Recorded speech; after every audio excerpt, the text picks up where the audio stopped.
Good afternoon, Farsight here. Today we're going to be talking about Unreal 5 and the different lighting problems that you might come across. We're running it on a MacBook Pro 16-inch, 24 gigabytes of unified memory, and we're getting 60 frames a second.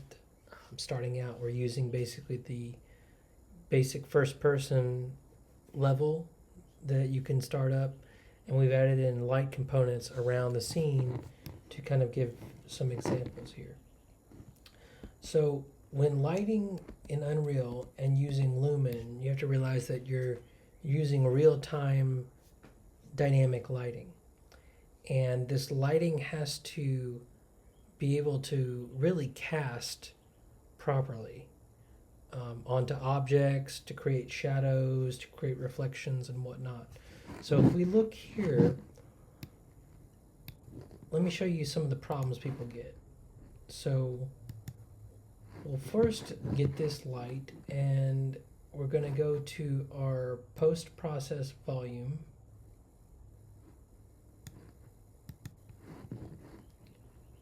And right here, on the final gather quality, this is underneath global illumination. This dictates really how much noise is visible in a given distance in the light. And from what I can tell, if I bring this lower, you'll begin to see right around 3 this issue of flickering. Okay? You see it over here in this light, but you don't see it in this light, and I have it set up that way to show you. You see it right here on the outskirts. We're going to pull the gather quality back up, and then you no longer see it. You're going to see it when a light is really constrained by its attenuation radius.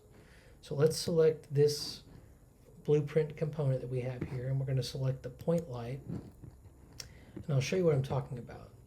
So let's go ahead and look at the attenuation radius. Now I've blown this up really large, but when you put your lights in the scene, if you have a small attenuation radius, watch what happens.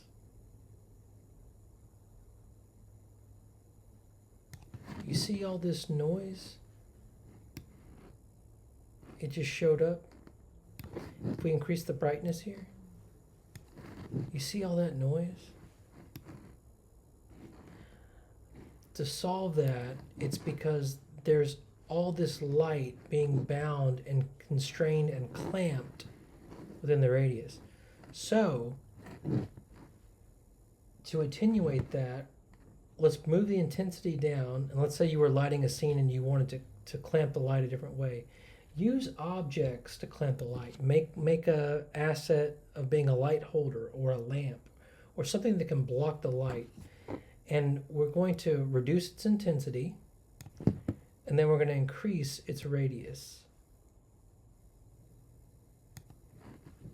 And you see this one's still clamped, but there's noise there. This light does not have really the noise characteristics at all that the smaller attenuated light has. Second, if we look here, let's look back at our post-process volume.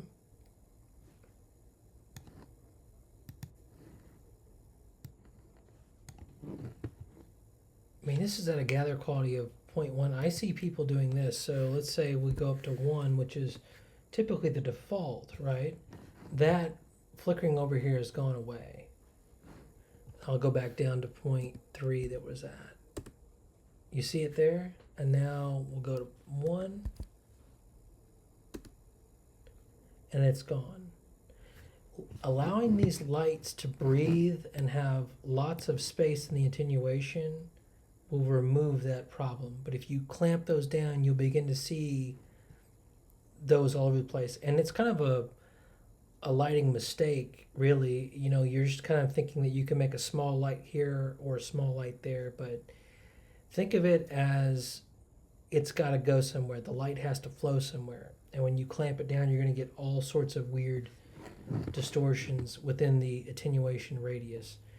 In the finer gather quality, if I move this up to, let's say, 5, we're still going to meet 60 frames a second, and it's still going to look good. We can still handle this on the MacBook Pro. Now, going above this, I would recommend probably on a NVIDIA RTX system, but let's go to 10 and see what happens.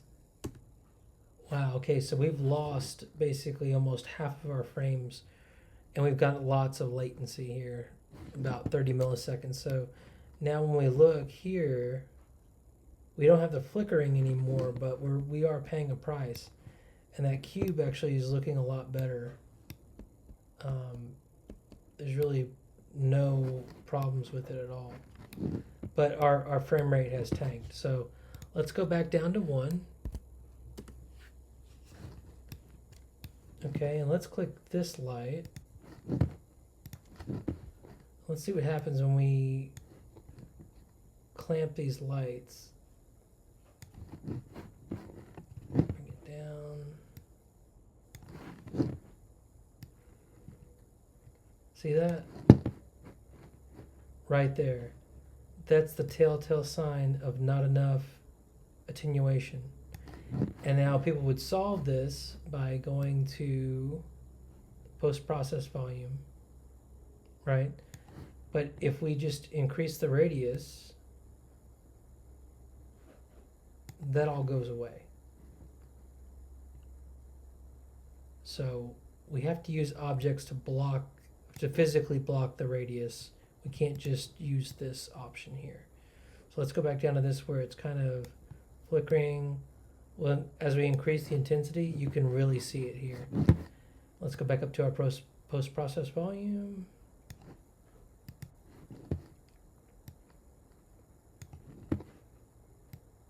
Gather quality of 2.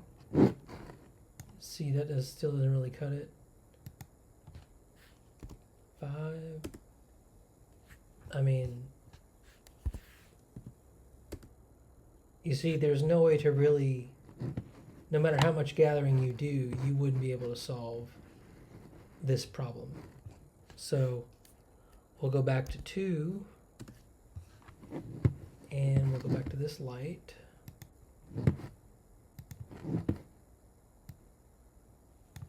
And we'll open up that attenuation radius. And now it's all gone away.